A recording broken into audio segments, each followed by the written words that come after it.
Ese es el precio que paga la familia pastoral. En el ministerio lo que uno pasa es por muchas experiencias difíciles. Cada sitio que tú vas a pastorear es un reto, es una experiencia diferente que tú necesitas esperar porque es parte de tu formación ministerial. Cada vez que tú vas a una iglesia nueva, tú prácticamente estás empezando de nuevo. La convicción de que Dios te ha llamado. Cuando tienes una convicción de que Dios te ha llamado al ministerio, esa es la mayor motivación para ti. Yo nunca he dejado mis obligaciones ministeriales por ningún motivo. Siempre me he mantenido constante, o sea, siempre coherente, constante. Y sobre todo, que todo pastor sabe que tiene que tener mucha paciencia. El problema es que lamentablemente la iglesia no han podido entender que el discipulado es un principio establecido por Jesucristo. Ya. Yo me forjé en la ayuno y la oración en el trabajo. Así fue que yo me formé. Y en obediencia a mis pastores, sometido a ellos. Que la familia pastoral, si quiere ser útil a la comunidad y a su iglesia, tiene que sanarse. Tiene que volver a los principios bíblicos de lo que es el amor, la armonía, la vida consagrada, los valores bíblicos familiares. Porque no es posible tener un ministerio con éxito si el pastor y su familia no están dando realmente el verdadero ejemplo. Y yo creo en el liderazgo. Yo creo que el pastor tiene que forjar líderes, porque el éxito de todo líder consiste en poder tener líderes. Usted crece cuando tiene líderes. Yo le doy oportunidades a los líderes en la iglesia. Dios le bendiga, Dios le guarde. Gracias por estar ahí conectado. Señores, el especial que tenemos hoy es una bendición para mí, ya que tengo una persona sentada en este momento que significa mucho para mí. Se trata de mi pastor, probablemente ya usted la vio en la miniatura. Y lo que esperamos es que lo que vayamos a conversar en este momento pueda bendecirle y pueda edificarle. Comparta este contenido, mándeselo a cualquier persona que usted tenga ahí en su contacto de WhatsApp para que puedan ver esta interesante entrevista, este interesante conversatorio, porque vamos a conocer la historia de este hombre de Dios. Así que esperamos que les sea de bendición a ustedes. Sin más, vamos a darle la bienvenida a mi pastor, Hasbel Ferreras. Usted bendiga. Pastor, muchas gracias por esta oportunidad. Con esta invitación. Gracias, de verdad que había esperado mucho para esta oportunidad, pero quería hacerlo especial. Gracias. Para mí es muy especial que usted esté aquí sentado. Gracias. Y lo que queremos es, habíamos hablado tras cámara, que vamos a hacer un proyecto con esto. Varias oportunidades, varias enseñanzas, varios estudios. Pero en esta primera ocasión quiero conocer su historia de vida. Así que gracias por esta oportunidad. Yo también muy agradecido de usted y del público que en este momento nos escucha. Amén. Amén. Bueno, pastor, para empezar de manera formal, me gustaría conocer cómo fue esa niñez suya. Mi niñez. Sí, su niñez. Y hay personas que tienen una niñez de abundancia, hay otros que tienen una niñez de escasez. Entonces, cada persona tiene una historia diferente. Correcto. Así que me gustaría saber cómo fue su vida en ese aspecto. Bueno, tú te imaginas un campo atrasado, municipio como es Villa Jaragua, Sí. en Neiva, donde la gente vive básicamente del diario vivir, del jornal, de la agricultura, básicamente. Allí no existía el desarrollo empresarial ni nada de esto. Y un niño que se cría sin padre. No tenía padre. Bueno, sí, yo tenía padre, pero nuestro padre éramos 4 hijos. 5 primeramente, habíamos 4 varones y una hembra. La hembra murió lamentablemente. Okay. Después de eso ya mi padre se había despedido de nosotros y de ahí en adelante nosotros nos criamos prácticamente sin la figura paterna. Okay. Sí. ¿Cuántos años tenían ustedes para cuando ocurrió ese? Yo estimo que tendría 4 o 5 años. Wow. ¿Y usted de sus hermanos qué número es? Yo soy el mayor. El mayor. El mayor de la familia de mi papá con mi mamá. Porque él ya tenía otra familia paralela. A nosotros. O sea, de los 4 hermanos, usted era el mayor y me dice que estima que tenía 4 o 5 años, lo que significa que los demás hermanos eran todavía... Más o menos, porque tengo un hermano que más o menos tiene cerca de mí, cerca de mi edad. O sea, que viene a ser prácticamente contemporáneo Ok. allá en mi pueblo.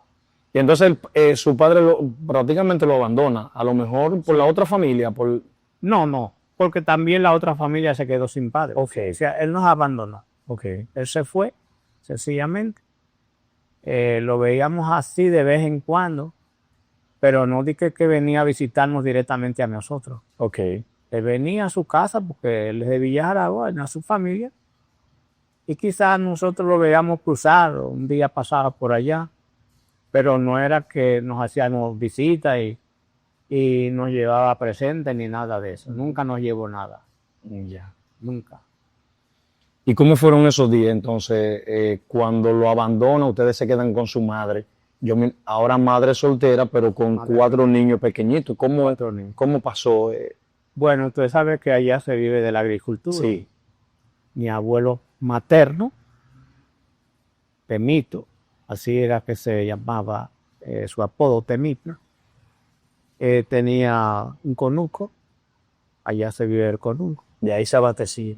Ahí estaban las frutas, ahí estaba el huevo, ahí estaba, qué sé yo, a veces hasta el pescado, porque habían canales Ok. donde se podía pescar, jaiba, tilapia. Había frutas, víveres, básicamente. De ahí entonces se alimentaban. De ahí más o menos nos alimentábamos con la poca subsistencia que teníamos. Wow.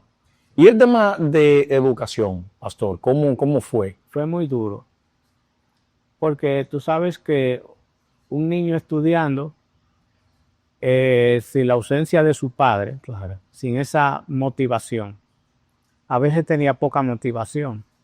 A veces mi mamá tenía que llevarme directamente a la escuela, porque si me enviaba solo, probablemente me volviera o me quedara por ahí jugando en otro lugar o visitando la casa de un vecinito.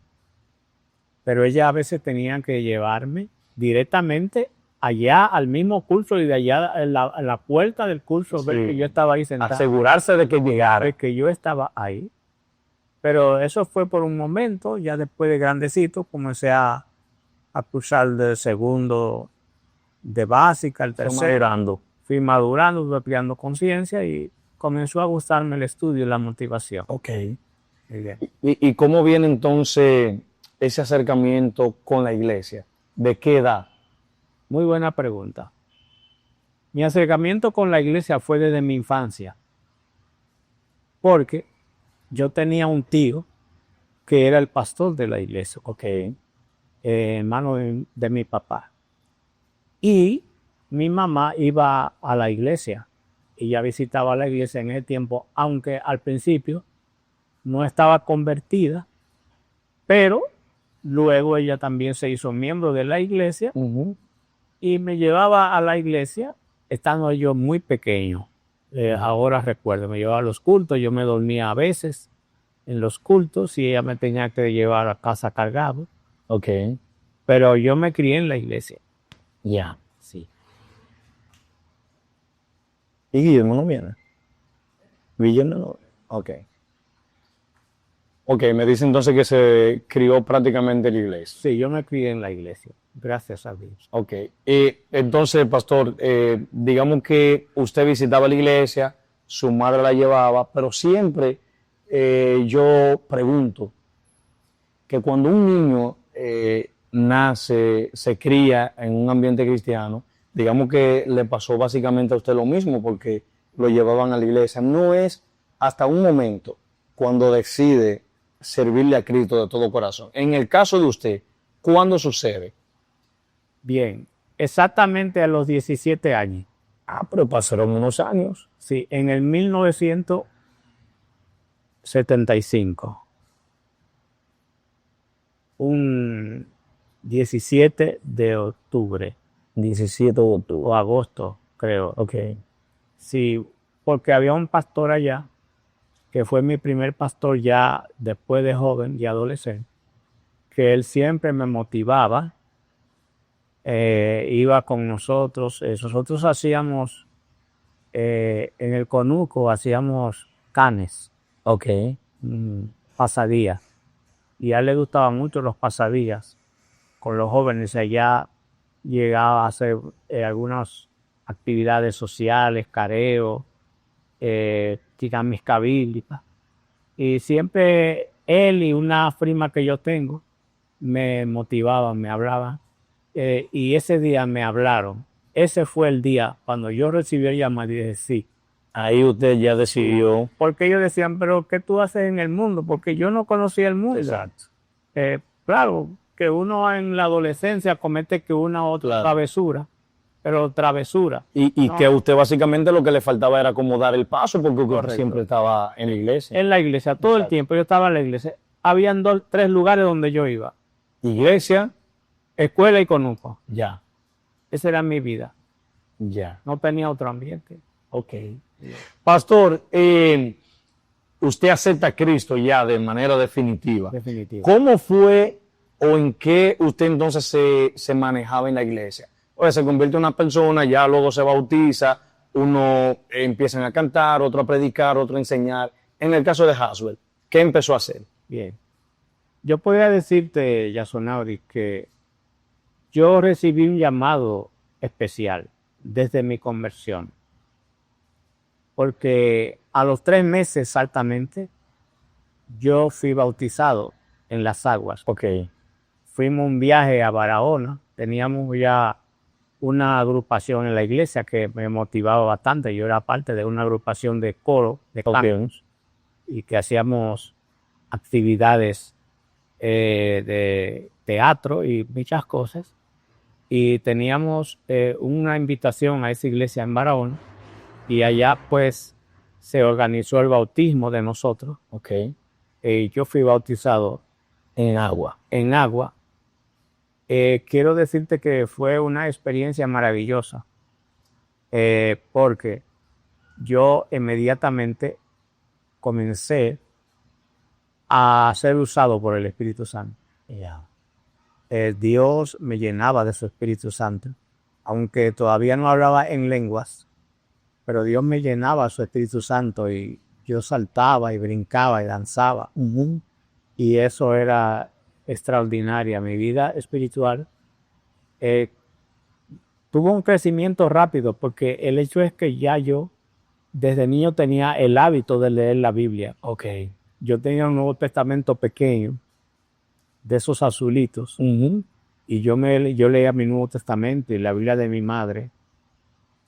Y para muchos podría ser algo extraño, pero ya a los 3 meses, cuando fui bautizado, fui nombrado por el pastor como presidente de jóvenes. Wow. O sea, todavía yo no había cumplido los apenas 17, 18 años. Ya. Todavía no había cumplido los 18 años.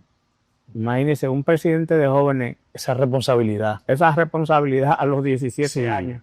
¿Cuántos errores uno comete? Sí. Porque uno es inmaduro. Y no solamente los 17 años, sino el tiempo que tenía ya siendo convertido de verdad. O sea, que era muy poco. Bueno, en verdad, si convertido era muy poco, aunque ya Sí, te veía toda la vida en toda la vida en la iglesia, pero uno tiene que contar a partir de su conversión. Correcto. Porque es a partir de ese momento cuando verdaderamente Dios comienza a tratar contigo y Dios comienza a usar. Y entonces yo nunca dejé de ir a la escuela bíblica desde niño. Siempre iba a su escuela. Siempre iba a la escuela bíblica.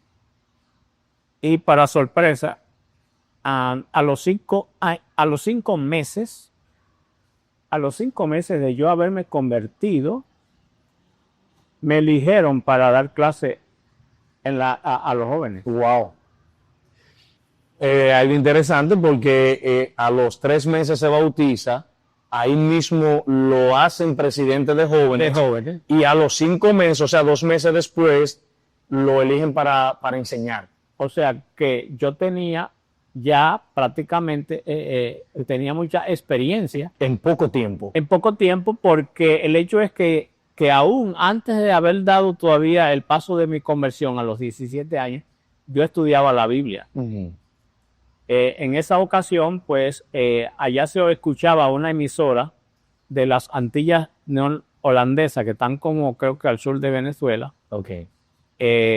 Radio Transmundial, y yo hacía cursos audiovisuales y con material, incluso que me enviaban materiales, yo hacía tareas, le enviaba las tareas, ellos me enviaron muchos certificados Yeah. y diplomas de mis estudios. Ujú. O sea que cuando yo me convertí, prácticamente ya yo tenía Claro, mucho conocimiento Claro. bíblico claro.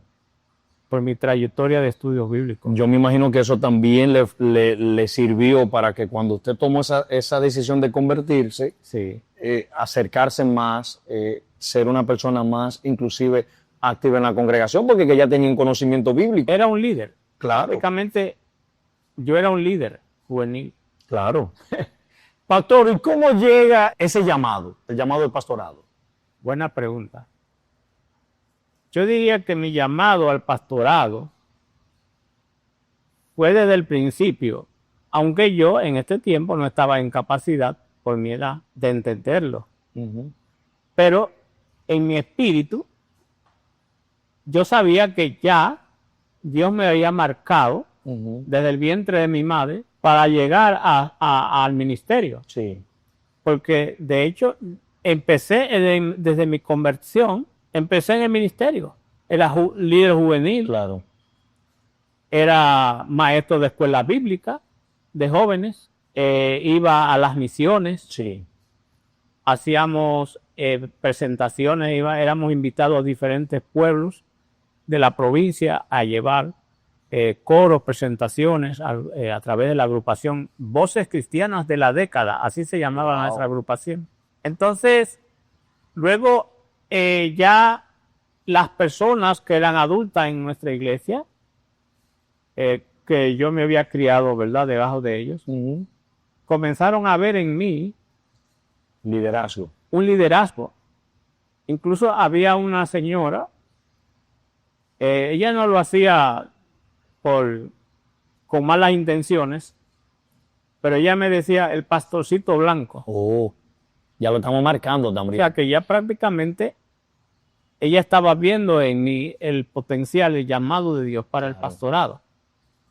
Pero fue luego, después, en el 79, yo después de eso salí de mi casa.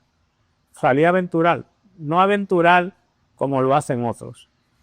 Había un pastor allá que yo lo quería mucho y él prácticamente me motivó para que yo saliera, porque ya Villaragua en ese tiempo era un pueblo con muchas limitaciones. Atrasado. Sí, y aunque a mí no me fue bien, ciertamente, yo me fui, nos congregamos en una pequeña iglesia en Los Minas. No fue que a mí la vida me fue Fácil. no fue fácil.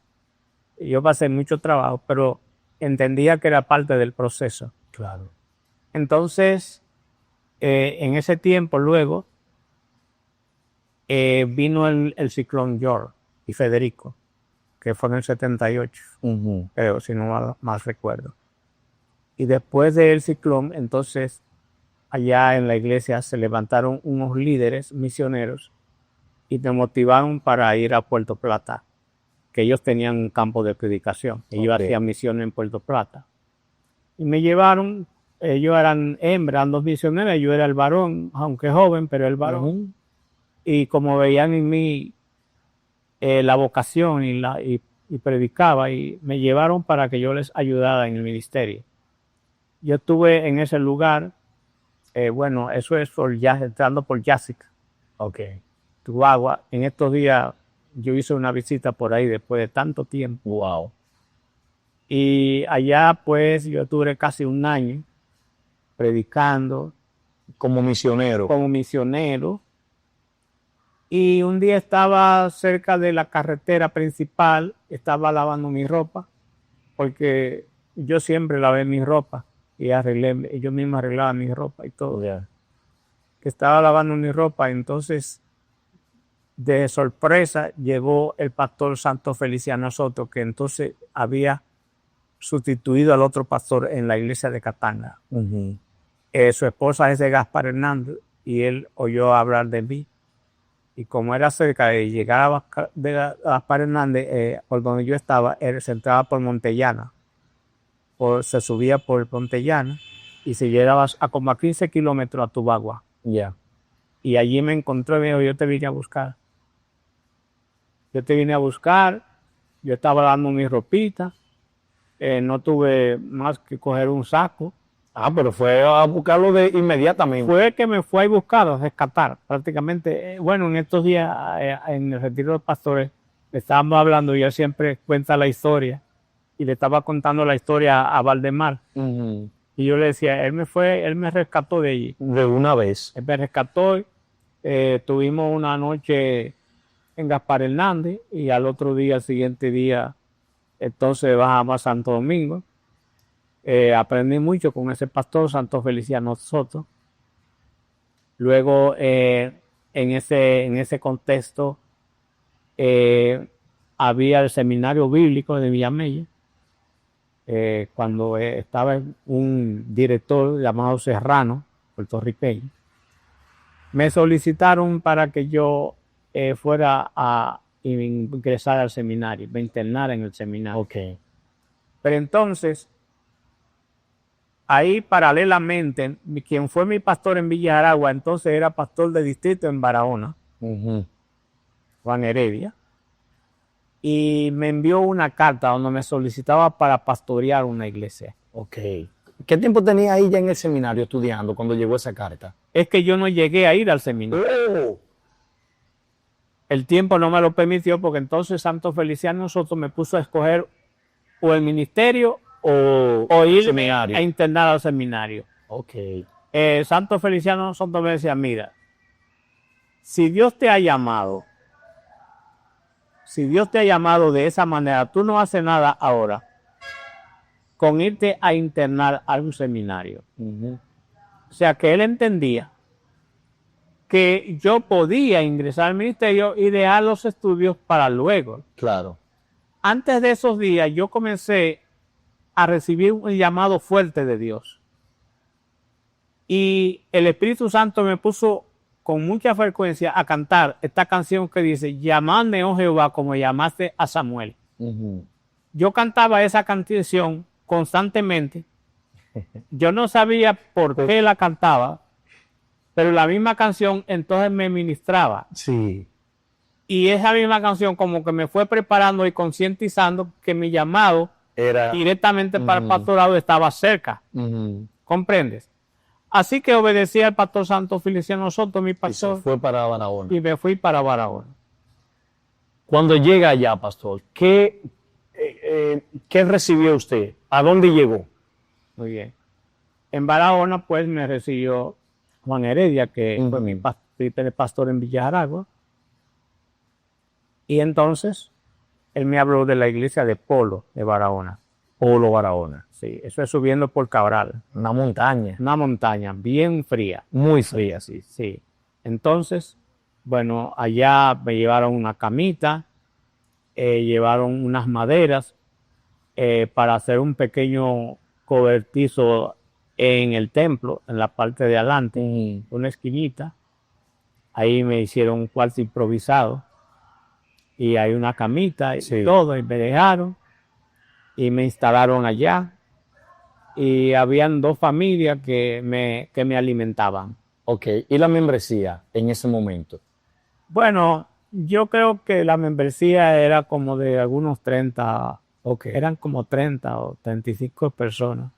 Que no estaban mal, diría yo. Bueno, para empezar. En ese tiempo era aceptable. Y como yo era muchacho joven, claro, yo apenas tenía ya quizás unos 20 años.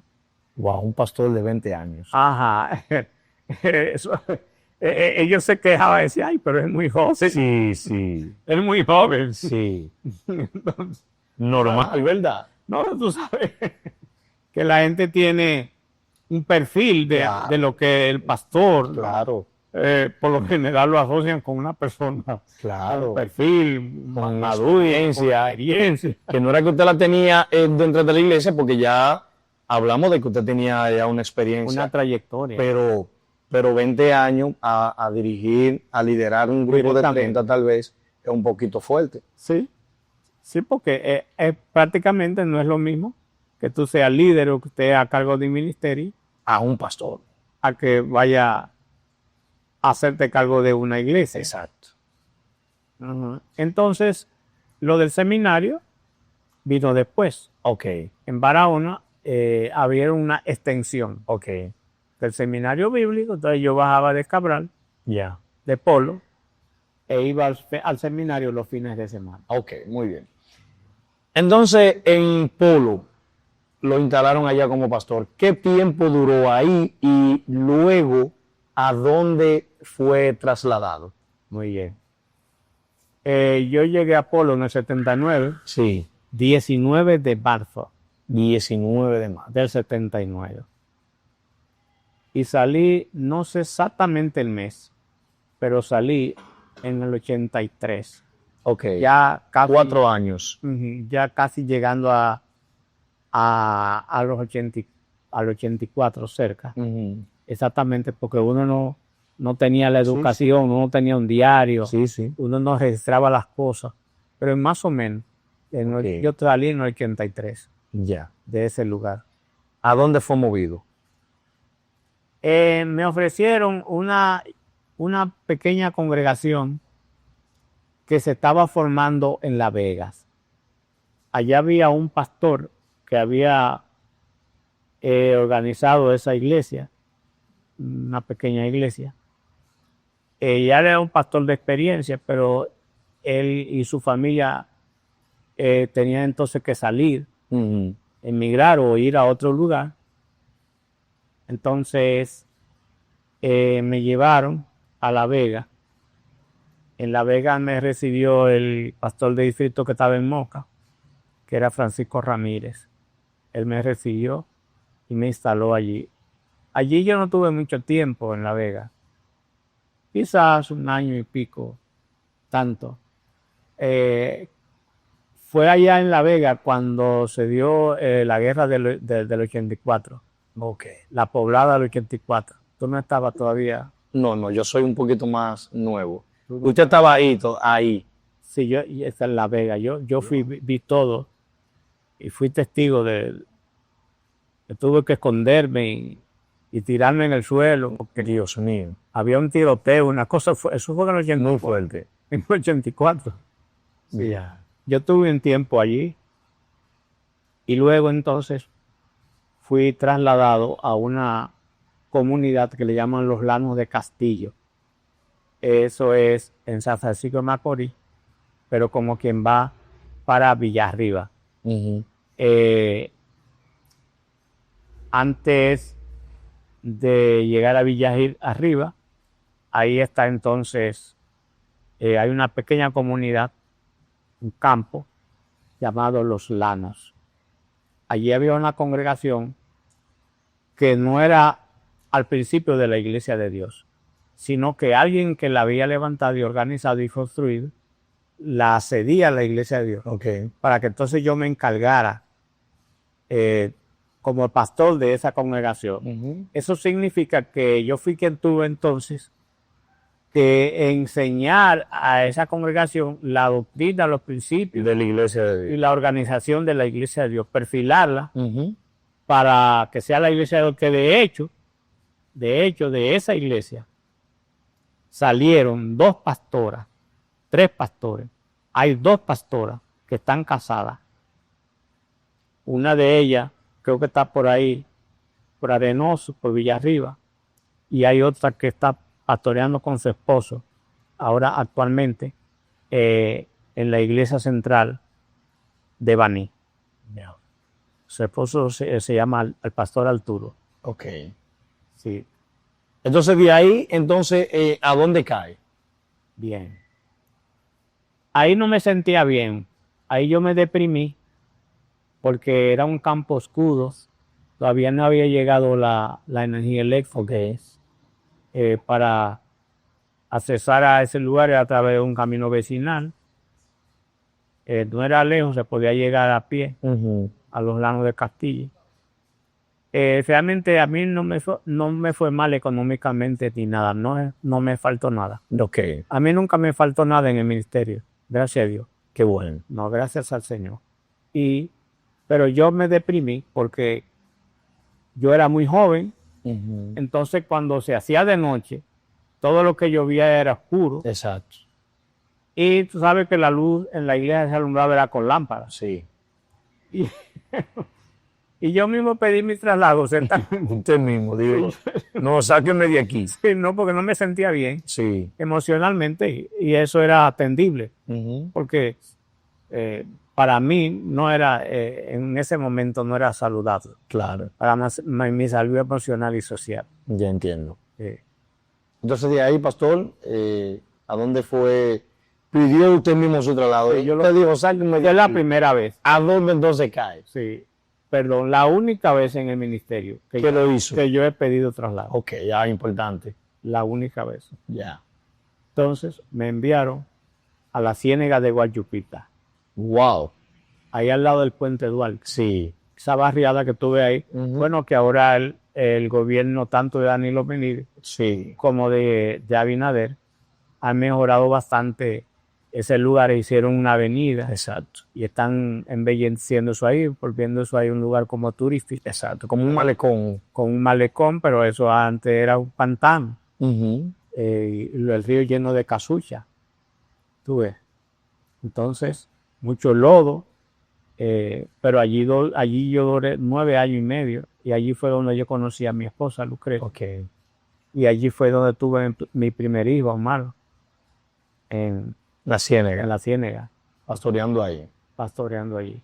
¿Qué tiempo duró ahí? 9 años y medio. 9 años y medio.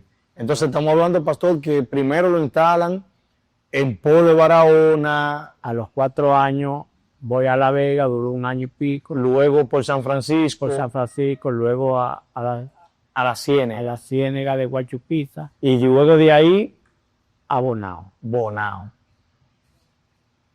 Sí. Ahí, ¿cómo se dio ese traslado?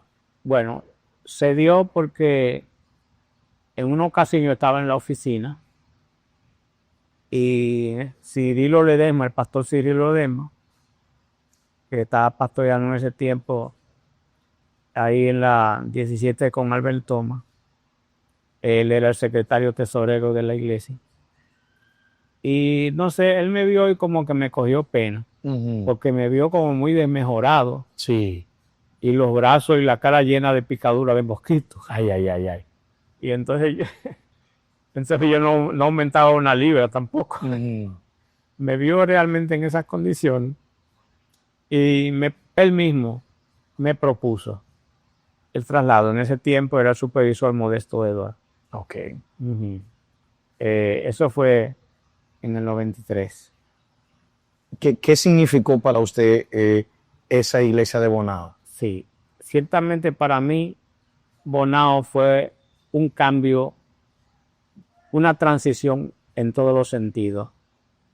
En el sentido social, me llevó a un ambiente muy diferente, porque no es lo mismo tú estar en un barrio marginado de Santo Domingo, amasando lodo, que los zapatos no me duraban más que 3 meses, porque el lodo lo podría. Wow. Llegar a Bonao, que es una ciudad organizada, amén, con mucho nivel de cultura y educación, las personas piensan muy diferente. Las congregaciones eran diferentes. Amén. ¿Lo premiaron? ¿Se puede decir que lo premiaron? Sí, fue un traslado positivo. Qué bueno. Claro, porque son traslados que te llevan a otro nivel, a otra experiencia. Conocí pastores diferentes, y aprendí muchas cosas que no conocía del ministerio. Aprendí muchas estrategias en el ministerio, nuevas.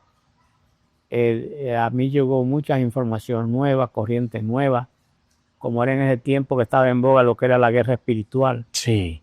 En ese tiempo Cuando llegué a Bonao, pues conocí personas que estaban en ese ámbito, que me iniciaron en esa visión, y también personas que conocía ya porque en Bonao me recibió una familia que habían recién regresado de New Jersey y se volaron para allá. Ahí ellos me recibieron al principio hasta que yo pudiera conseguir una casa y mudarme y traer mi familia. Ese fue un proceso de como de un mes o algo. Pero Bonao representó para mí un gran avance en todos los sentidos. Claro. Porque además de eso, en Bonao yo pude terminar mi bachillerato. Porque volviendo un poco atrás, tú me preguntaste cómo fue mi vida, mi educación. Claro. Mi educación fue muy difícil. Porque además de que yo tenía muy poca motivación para estudiar, porque solo, pobre, amén, sin recursos, mal alimentado, decirte bien, decirte la verdad.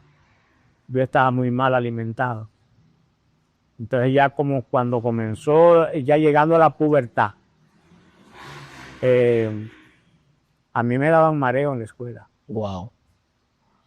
Ahí fue cuando yo comencé a ver y a comprobar lo que era un mareo.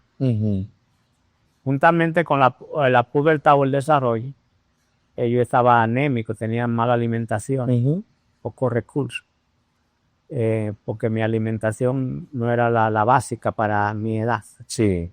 Y el esfuerzo que estaba haciendo, los estudios. Y llegué a primer bachillerato en Villa de Agua, pero fue ya a duras penas. Sí, sí, sí. Y le siguió el mismo problema, la falta de motivación. Lo dejó ahí. Falta de alimentación, no aprendía casi. Ahí es donde se cumple el dicho que dice que el mal comido no piensa. Sí, sí, sí. Yo como estaba mal comido, yo casi no asimilaba la clase. Y eso fue lo que me hizo dejar el estudio. Mis profesoras me hablaron mucho y me aconsejaron y yo lo entendía. Ellos creían que yo lo había dado por el evangelio. Pero no era tanto por el evangelio. Porque yo sabía que era pobre, que era el hijo mayor de mi mamá y que yo tenía que echar hacia adelante. Sí, claro. Pero yo no tenía fuerza. Sí. Así que entonces fue allá en Bonao cuando yo terminó los estudios y terminé el bachillerato y me inscribí en la universidad. Allá mismo en Bonao. En Bonao. Bonao fue una bendición. Sí, para mí Bonao fue realmente el lugar donde yo crecí bastante materialmente y en otro sentido. En lo económico no me iba mal, porque a mí nunca me fue mal en el ministerio. Ya. En ningún lugar. Ya. Nunca me faltó nada. Ya. A pesar de todo. ¿En Bonao qué tiempo duró, pastor? 12 años. 12 años. 12 años. Luego de Bonao, entonces, ¿cuándo cae a Santiago? Barrio Lindo de Santiago. Bien. Mi transición, entonces, de Bonao a Barrio Lindo de Santiago se vio porque el supervisor de turno, que era Eduardo Andrés Rincón. Ajá. Una persona que yo le tengo mucha estima, mi alta estima, y le agradezco mucho, porque también se preocupaba mucho por mí. Rincón. Él me propuso el traslado. Yo me quería ir ya. ¿De Bonao? Sí, yo me quería ir por el hecho de que ya yo entendía que había logrado. Había un ciclo cumplido ahí. Sí, había logrado ya lo que... Para lo que usted fue llevado. Sí, mi tiempo se había cumplido. Allá fue entonces en Bonao donde nacieron Gerson y Nata. Y Natanael. Nacieron allá. Entonces, me propuso la iglesia de Barrio Lindos, La Fuente en Santiago. Y aunque yo no conocía la iglesia, porque yo nunca pregunté que dónde estaba esa iglesia, que cuántos miembros tienen, que cuánto era la entrada. Sí. Usted lo trasladaba y iba para allá. Yo no tenía que saber de eso, porque el que sabe tiene que saber de mí, el que tiene compromiso conmigo es Dios. Amén. Que me llamó. Amén. Yo siempre he pensado eso. Amén. Bueno, ya en Barrio Lindo usted sabe la historia un poquito, ¿no? Sí, claro. Lo que allí, cuando yo fui trasladado de, de Bonao a Barrio Lindo de Santiago, Sí. ya yo también había tenido una experiencia muy, muy linda. Yo había avanzado bastante en los estudios, había ido a Costa Rica a un mes de estudio bíblico, un diplomado de teología, y había también ya hecho varios cursos bíblicos, conocimientos básicos. Dios me dio mucha experiencia, pero yo estaba cansado. Mi pastorado en Bonao fue de éxito, pero fue muy duro. Ya. Yo sufrí mucho. Pagué un alto precio. Sí. Fue muy doloroso. Bueno, 12 años en Bonao, Sí, hemos movido a Santiago. ¿En Santiago qué tiempo dura? sí. Antes de llegar a Santiago, un tiempo antes, yo entonces, unos miembros que tenía allá en la iglesia en Bonao, que eran los administradores de Ray Mueble, una tienda muy importante, Claro. me llevaron al encuentro en la Cuava. Sí, en el 2005. En ese tiempo, en la Cuava, había un encuentro de pastores y líderes. Y a mí me inscribieron para el encuentro. Supuestamente yo estaba inscrito. Ok. Me dieron el dinero ellos, me regalaron el dinero. Pero nada, allá yo no aparecí en la lista. ¿Y? Pero ya estaba allí. Sí. Ese encuentro para mí, ahí fue donde yo fui sanado y restaurado en ese encuentro. Ahí yo fui sanado y restaurado. Limpio, purificado. Mi corazón fue sanado. ¿Le puedo hacer una pregunta, pastor? Bien. Si yo le preguntara, ¿sanado de qué? En el sentido que yo mi corazón tenía mucho dolor. Yo había sufrido mucho. A veces las gentes te decepcionan. Yo sentía que no tuve el apoyo necesario que yo quería porque ellos tenían cierto nivel de vida, posibilidades, pero nunca me posibilitaron ni me abrieron puertas. Ya. Yo quería tener una casa allí, tener un solar, una medio de vida, un vehículo. Y se podía, pero ellos no. Lo bloquean. Se Ajá. podría decir. Entonces, todo el sufrimiento que yo, eso me lleva mucho dolor, tenía mucha frustración. Y mi corazón estaba muy lacerado. Ok. Entonces ya yo necesitaba urgentemente una sanidad. Y entonces allí en ese encuentro fue cuando yo fui sanado y restaurado. Y se llevó todo el dolor, toda mi frustración. Entonces eso hizo que la iglesia llegó a otra experiencia. Antes de yo salir de allí, la iglesia de Bonao tuvo una experiencia especial porque todos ellos también fueron al encuentro. Okay. Y la iglesia juntamente conmigo fue renovada en el espíritu. O sea que cuando yo salí de allí, ya prácticamente la iglesia estaba renovada. Exacto. Y yo también estaba renovado. Habíamos comprado un solar casi de una tarea para construir un templo. Ese era mi sueño. Sí. Pero entonces ahí, cuando ya estábamos trabajando con el discipulado, con la célula, ahí fue donde vino mi traslado. Bien. Cuando llegué a Santiago, entonces me instalaron en aquella iglesia, una iglesia tradicional. Tradicional. Sí. Ya yo había superado en Bonao Sí. lo de que no convivía con los demás. Porque en Bonao yo fui un líder a nivel de la provincia. Yo estuve 5 años siendo presidente de la Asociación de Pastores de Bonao. Entonces yo compartía con todas las iglesias, bautistas, metodistas libres. Sí. Amén. Discípulos de Cristo, que era una iglesia de corte liberal. y también con todos mis hermanos conservadores, porque yo me crié, esos son las raíces de... Claro. Yo tenía mis raíces. Claro. Y con la Iglesia Metodista Libre tenía muchas amistades.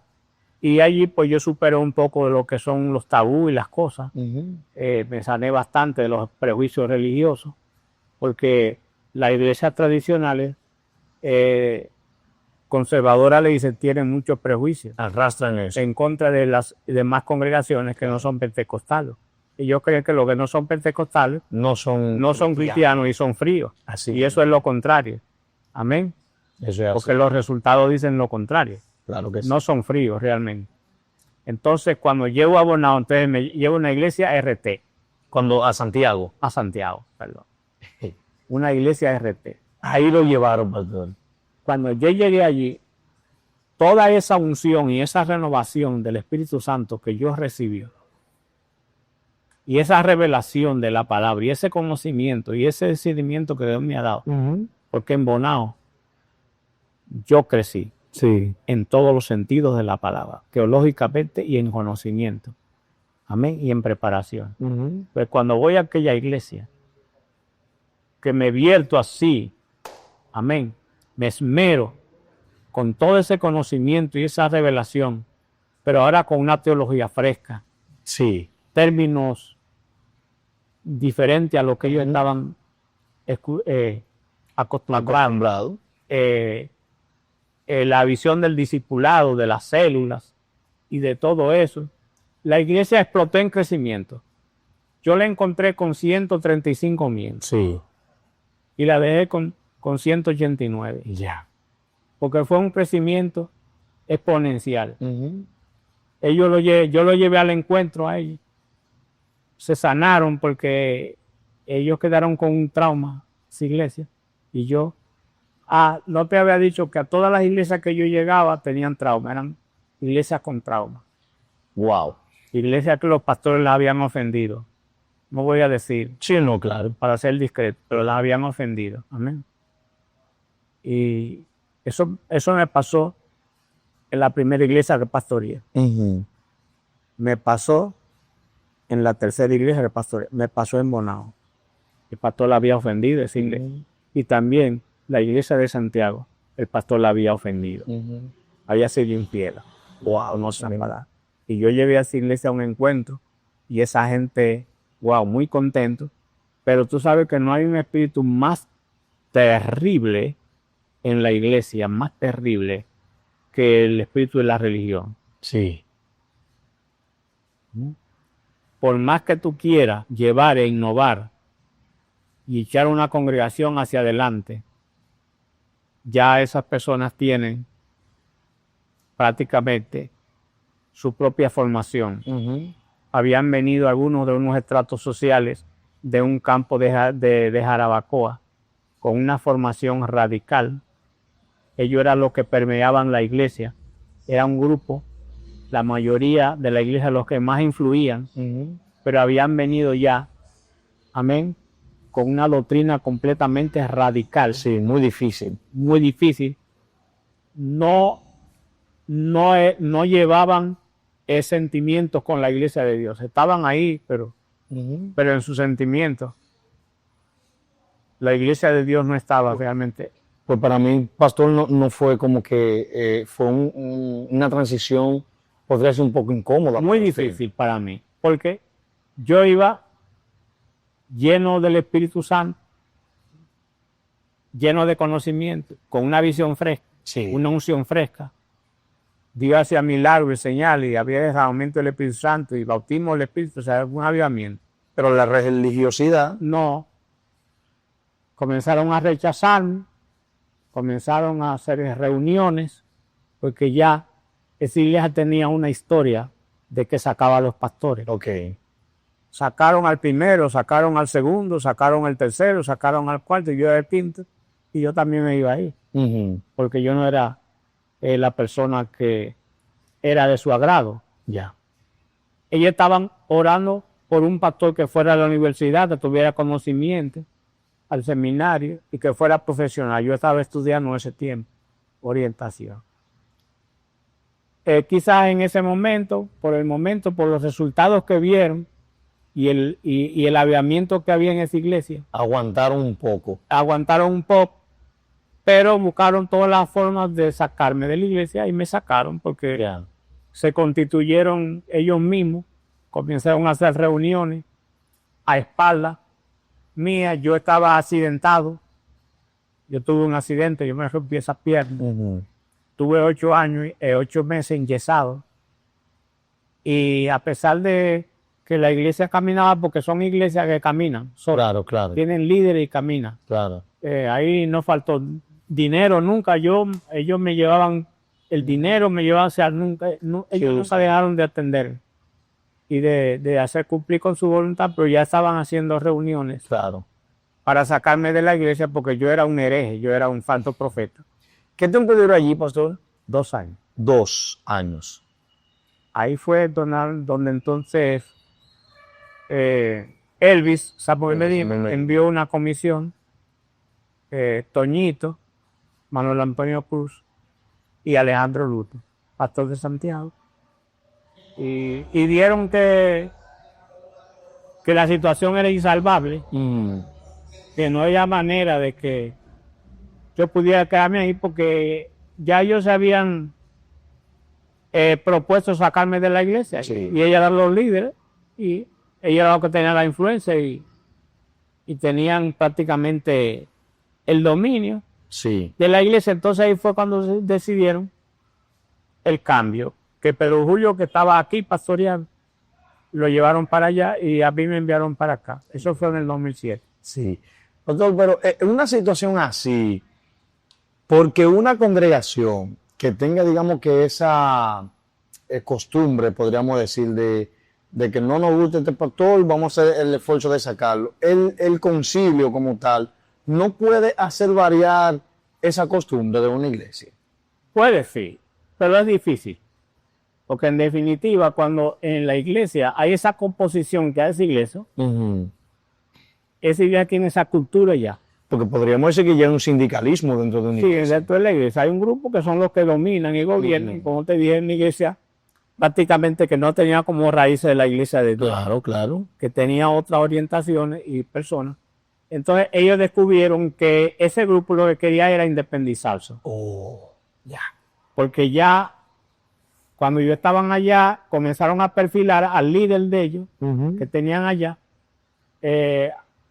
a buscarle sitio para que él levantara una iglesia, pero sin mi consentimiento. Ya. Yo sabía, yo no me oponía a eso, pero entendía que si iba a salir alguien al ministerio pastoral, yo era el pastor de la iglesia. Claro. Y yo tenía que saberlo. Claro, Y tenía que tener mi consentimiento. claro que sí. Pero son personas que están en una congregación, pero tienen sus propios intereses, tienen ya sus propios programas. Ellos lo que querían era gobernar la iglesia. Claro. Es más, ellos no necesitaban pastores. Ellos se gobernaban ellos solos.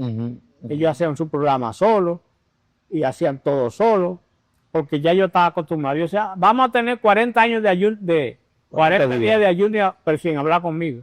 Ok. Porque ellos eran así, esa era su forma. Pero ya cuando las iglesias tienen esa forma y tienen ese tipo de situaciones, como tú dices, un sindicato adentro, Claro. extorsionan la iglesia, van al concilio, dicen ya nosotros no queremos ese pastor, si él sigue ahí nos vamos a ir de la iglesia o la iglesia se van a ir. Del concilio. Se va al concilio y de alguna manera la iglesia de Dios fue débil. Claro, claro. Fue débil porque ya en algunas ocasiones tuvo que sacar pastores obligatoriamente por situaciones ya que eran insostenibles. Interna, sí. O sea que se dan ahí los casos. Claro. Sí. Pastor, para un pastor así como usted, no es fácil tal vez ser pastor. ¿Cuál ha sido el momento más difícil que usted en el ministerio ha vivido? Y también quiero que me responda, ¿qué tan difícil es para un pastor con familia este este escenario cambios. de moverse a una iglesia, de moverse a otra cosa. Esos cambios. Sí. Sí. Ese es el precio que paga la familia pastoral. Porque, ok, yo salí de la ciénaga de Guachupita, mi hijo Omar lo que tenía era 1 año y medio. No sabía nada, vamos a decir. No sabía nada. O sea, prácticamente él se crió y se formó en Bonao. Ahí estudiaba. Allá me nacieron 2 hijos más. Mis hijos prácticamente son de Bonao. Sí. Porque ellos nacieron allá. Claro. Entonces,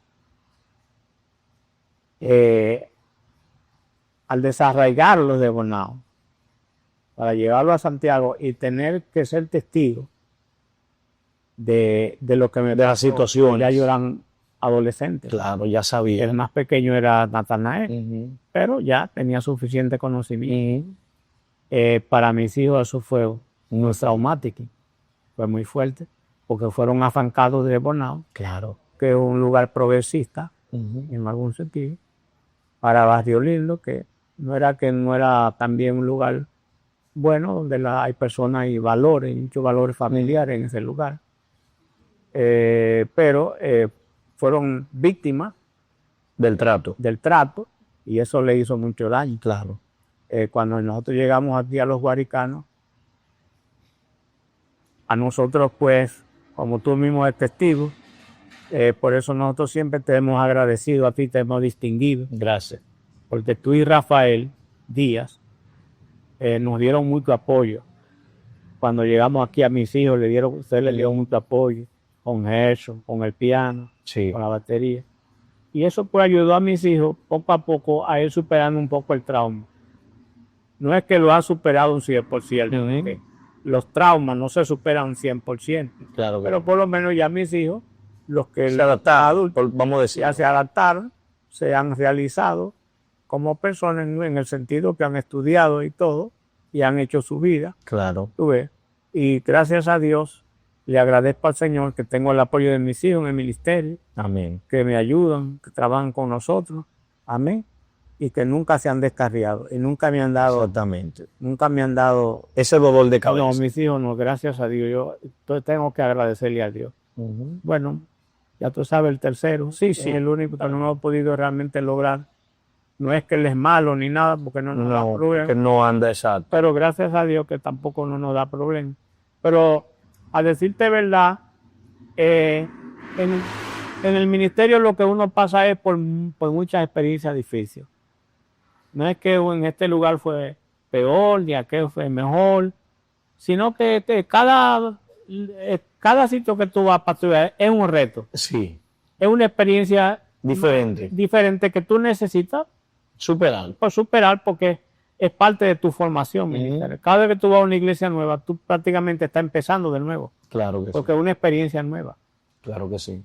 Si yo le preguntara, ¿cuál ha sido la clave en el pastor Haswe para superar todas esas adversidades dentro del ministerio? ¿Cuál sería? La convicción de que Dios te ha llamado. Cuando tienes una convicción de que Dios te ha llamado al ministerio, esa es la mayor motivación para ti. Amén. Amén. En segundo lugar, es ser fiel al ministerio. Amén. Yo nunca he dejado mis obligaciones ministeriales por ningún motivo. Siempre me he mantenido constante. O sea, siempre coherente, constante. Nunca me he desmotivado. Amén. Y sobre todo, que todo pastor tiene que tener mucha paciencia. Paciencia. Mucha paciencia. Wow, Dios. Porque no sí, es fácil. Liderar un grupo de personas con carácter diferente, eso no es muy fácil. No es fácil. Y esa es una de las ventajas o desventajas, porque realmente no es una desventaja, es una experiencia. Ese es el asunto del pastorado. Y es que cuando tú llegas a una iglesia, ya tú llegas a una iglesia formada, con gente con su forma de pensar y sus criterios. Claro. Entonces, por más que tú quieras darle una forma, amén, porque tú tienes una visión de cómo tú crees que pueden lograrse las cosas, que la iglesia crezca, que haya avance, que haya trabajo, que haya integración.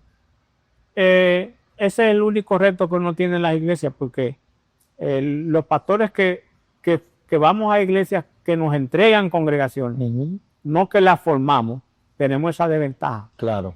Y es que vamos ya a una congregación. Y que a veces lo que ustedes tienen que adaptarse inclusive. Uno tiene que adaptarse porque por más que tú tratas de cambiar las cosas, tú podrás cambiar algunas cosas. Exacto, pero no todas. Bueno, ejemplo, aquí lo tenemos. Pero el pastor que tiene por lo menos la gracia de organizar una iglesia desde cero, lleva ventaja. Claro que sí. Porque puede imprimirle su carácter y su forma a la iglesia que organiza. Claro que sí. Ya casi terminando, pastor. Yo vi una noticia de Estados Unidos que estaban cerrando una cantidad de iglesias importante. Eran muchas iglesias las que estaban cerrando. La pregunta es, ¿cómo o qué debemos hacer para evitar que las iglesias cierren y a su vez mantenerla activa en fuego? ¿Cuál es la clave para mantener una iglesia activa? Es una pregunta importante, pero es un poco difícil de contestar porque yo realmente no tengo la información a mano de cuál fue o cuál es el motivo o la razón por la que fueron cerradas esas iglesias. Ahora, yo sí tengo conocimiento y sé que en Estados Unidos las iglesias se cierran. No es porque se opone el gobierno, porque en los Estados Unidos hay tolerancia religiosa. Libre servicio. Libre servicio. Amén. Es que llega un momento cuando la gente y las comunidades donde esas iglesias operan o emigran, ¿entiendes? Se van del lugar. Y tú sabes que el sistema económico de Estados Unidos es un sistema muy, muy difícil para el evangelio. Porque en las sociedades como Estados Unidos desarrolladas, la gente es muy se seculariza muy fácil. Sí. La gente, al secularizarse tanto, a darle prioridad al trabajo, a la profesión, al sueño americano, allá la gente tiene muy poco tiempo y libertad. Sí. Y entonces las nuevas generaciones que van surgiendo dentro de esa familia, que ya no han sido evangelizadas, que el evangelio no ha llegado a ellos. Amén. Esas personas que ya no tienen esa experiencia que tuvieron sus antepasados, esas generaciones que nacieron en el evangelio, que para ellos el evangelio es una cultura. Sí. Pero esas personas murieron, se cansaron, se hicieron viejos, se jubilaron. Entonces las nuevas generaciones ya no siguen porque no siguen el evangelio antes de Estados Unidos era una cultura. Toda la familia iba a la iglesia. Sí. Desde el mayor hasta el menor. Sí, es así. ¿Entendido? Pero eso ha cambiado en Estados Unidos. Ya. Entonces, por eso es que las iglesias a veces se mueren.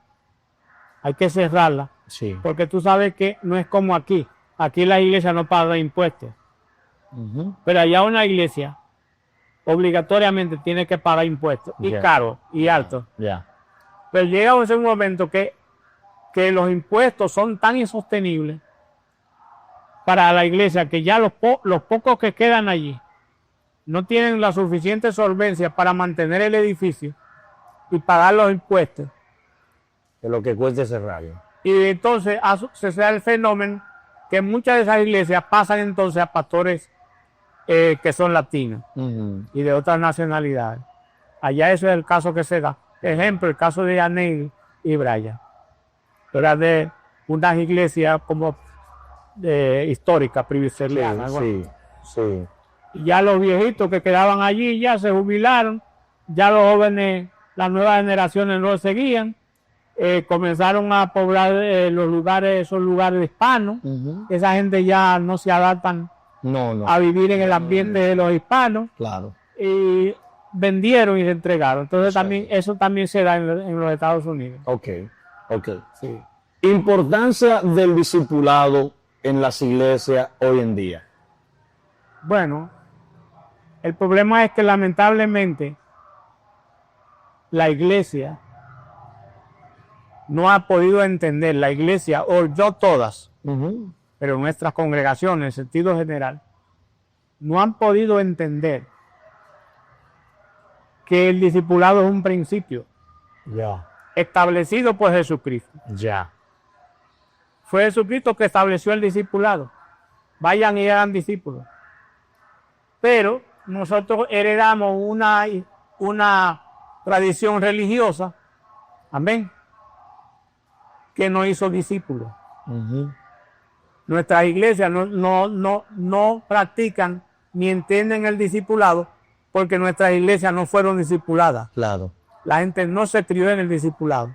Bueno, si le llaman discipulado, campaña, oración, Exacto. ayuno, oración, campaña, ayuno, oración, actividades, culto en la calle, amén. Pero eso no es discipulado. Entonces, la iglesia de hoy tiene una formación muy diferente.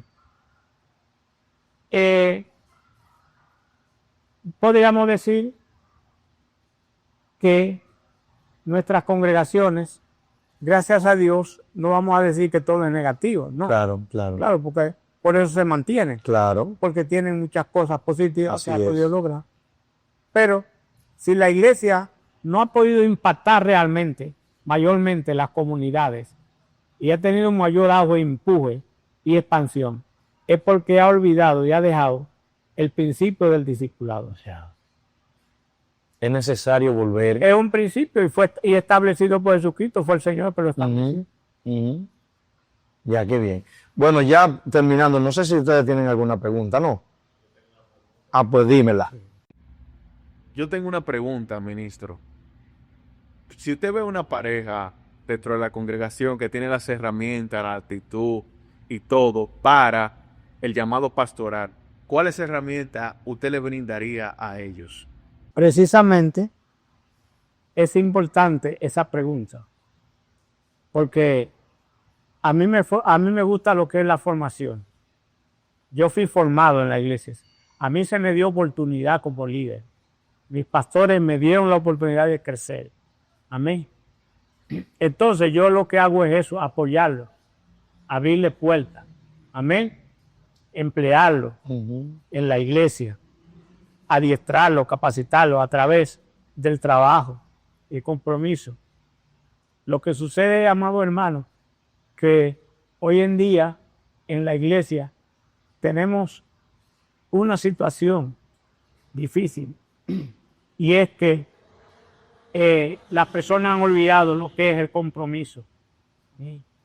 Entonces, esa falta de compromiso que hoy en día tiene las personas que llegan a la iglesia, por más que tú trates, amén, de ayudarlos a crecer, a avanzar, amén, a través del ministerio, del trabajo, porque el liderazgo se forma en la iglesia, es a través del ministerio, Sí. es a través del trabajo. Yo me forjé en la ayuno y en la oración y en el trabajo, amén. Así fue que yo me formé. Amén. Y en obediencia a mis pastores, sometido a ellos, amén. Y siguiendo su ejemplo. Entonces no hay mayor formación que esa. Amén. Pero a mí, como pastor, me gusta la formación. Y yo creo en el lideraje. Yo creo que el líder, el pastor tiene que forjar líder. Porque el éxito de todo líder consiste en poder tener líderes. Amén. Ahí es donde usted como líder crece. Claro, Usted crece cuando tiene líderes. claro. Yo le doy oportunidades a los líderes en la iglesia. Amén.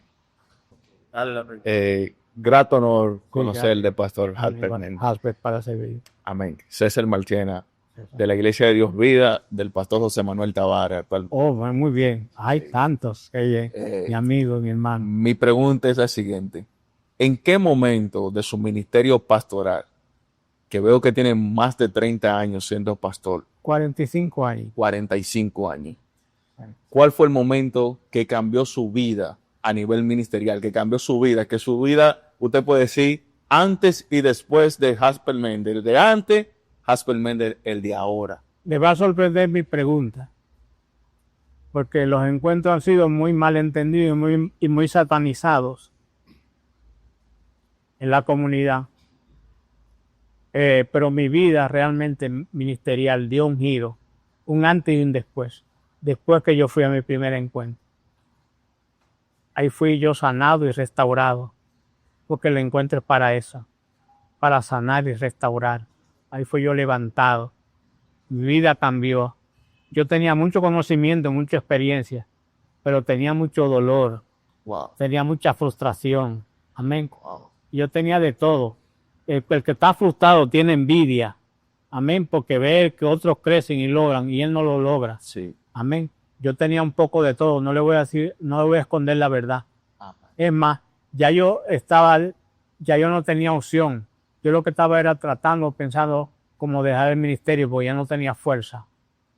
Tenía mucho conocimiento, mucha preparación, pero en esa situación que yo estaba, el Espíritu Santo no Ya podía. podía trabajar. Amén. Y tampoco no podía ayudar a mi iglesia, Y no. porque yo era un canal que estaba roto. Amén. El encuentro fue que cambió mi vida personal y ministerial. ¿Sabe, pastor? Cuando uno ve la trayectoria de un pastor, uno ve lo que está viendo actualmente. Correcto. No ve lo de atrás. No. No sabe qué pasó, cuál fue la situación para él llegar donde está Sí. ahora. Si usted le diría, en estas crisis familiares que hay, Sí. ¿cuál sería su palabra para esas familias pastorales? Sí. Yo sé que usted ha pasado por crisis, pero ¿cuál sería su palabra para la familia pastoral? Sí. Que nosotros tuvimos ahora mismo un congreso en la Cuava, que yo lo valoro bastante, eso fue tremendo. Allí realmente se ministró a la familia, sanar, hubo encuentro, perdón, reconciliación. Amén. Que la familia pastoral, si quiere ser útil a la comunidad de su iglesia, tiene que sanarse. Amén. Amén. Tiene que volver a los principios bíblicos de lo que es el amor, la armonía, amén, la vida consagrada, los valores bíblicos, familiares, porque no es posible tener un ministerio con éxito, amén, si el pastor y su familia, No están sanos. como familia, amén, Claro, no están dando realmente claro. el verdadero ejemplo. Y yo le quiero hacer una última pregunta, una última ya, ministro. Al ver su trayectoria, lo que usted ha logrado ha mantenido su familia sana Sí, y ha mantenido su ministerio sano sano. y íntegro. Entonces la pregunta es la siguiente: ¿todavía se puede mantener un ministerio íntegro pastoral? Sí se puede. Se puede, porque yo lo he logrado. Y muchos de mis compañeros pastores, amén, aquí, la mayoría de los pastores aquí son hombres y mujeres de testimonio. Gracias a Dios.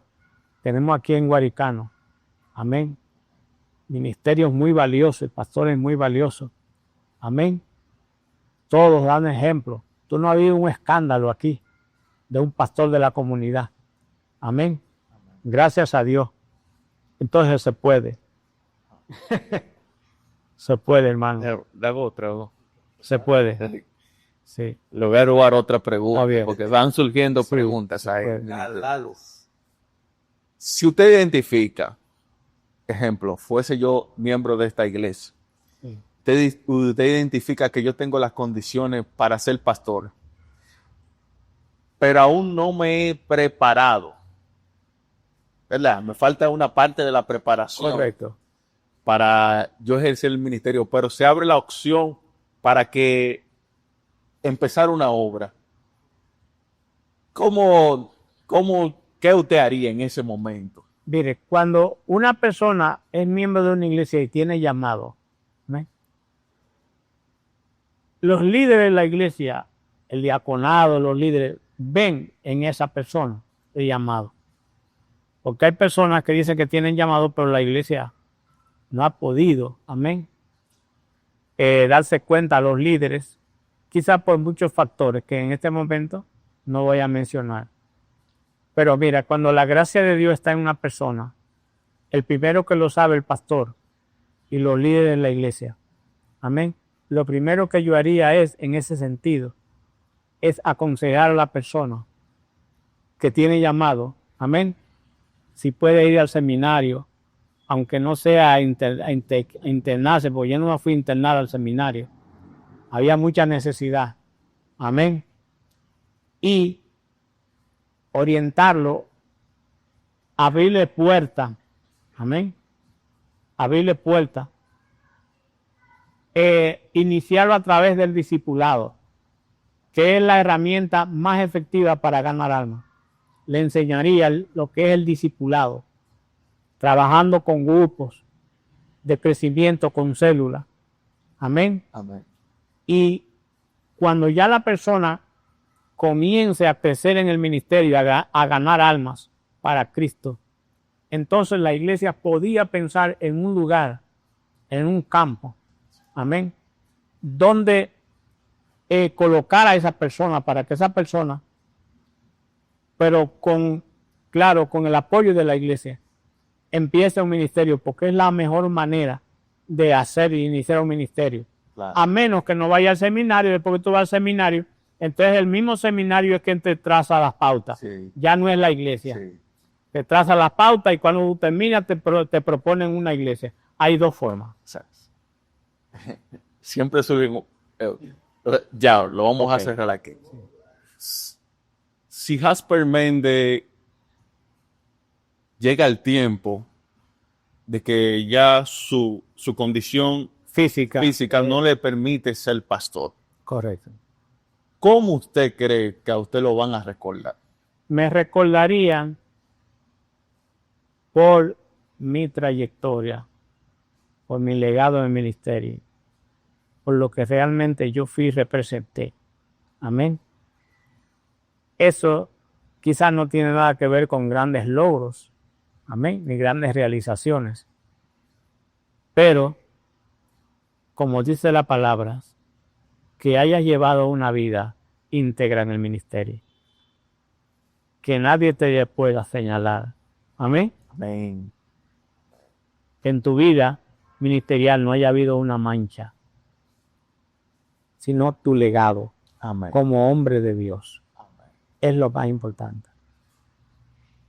Sí. Bueno, mi pastor.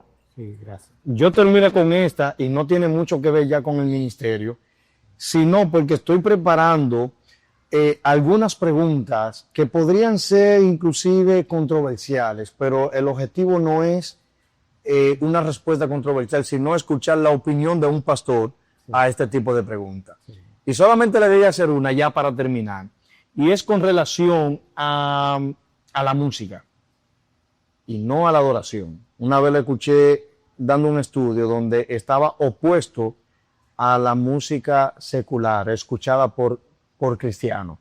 O sea que nosotros los cristianos no podemos escuchar música secular. Entonces la pregunta es, ¿podemos o no podemos? ¿Y por qué? Bueno, no sé cómo te llegó esa información, pero decir uno que no le gusta la música secular es no ser sincero ni no dar la verdad. Yeah.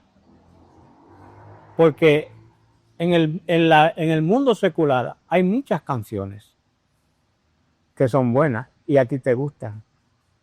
Y que no tienen un mensaje malo. No son malas. Porque el hecho de que sean del mundo no es que sean malas. Amén. Amén. Ciertamente en eso estamos claros. Lo que yo creo es que debíamos hacer distinción. Ya. Porque la música es la música donde quiera que sea. Así es. Es la letra. La letra ahí es donde está el tema. Ahí está la diferencia. Es la letra de la música. Yeah. Que no sea un plagio. Porque a veces hay muchas imitaciones. O que no ofenda. Que no ofenda. Ya. Yeah. Bueno, pastor, pues yo le agradezco muchísimo este tiempo. Gracias a los muchachos que estuvieron aquí, que apoyaron con alguna pregunta, en el caso de César. Así que vamos a preparar, pastor, como habíamos hablado, algunos estudios, alguna enseñanza, que le invitamos a los muchachos para que cuando vayamos a grabar, si pueden estar aquí, así pueden también aportar preguntas. Sí, claro, y es parte de la experiencia, Claro que sí. porque yo sé que ellos quieren aprender y eso es importante. Así es. Así es. Además, se perfilan como pastores. Son Claro, muchachos, eso es importante para ellos. Claro que sí. Claro que sí. Bueno, mi gente, ya ustedes saben, este fue un conversatorio especial con mi pastor Hasbel Ferreras. Esperamos que el mismo haya sido de bendición, que haya sido de edificación para su vida. Por eso le pedimos que lo comparta, suscríbase a este canal, déjenos un like y compártalo con alguien más. Hasta una próxima entrega. Dios le bendiga.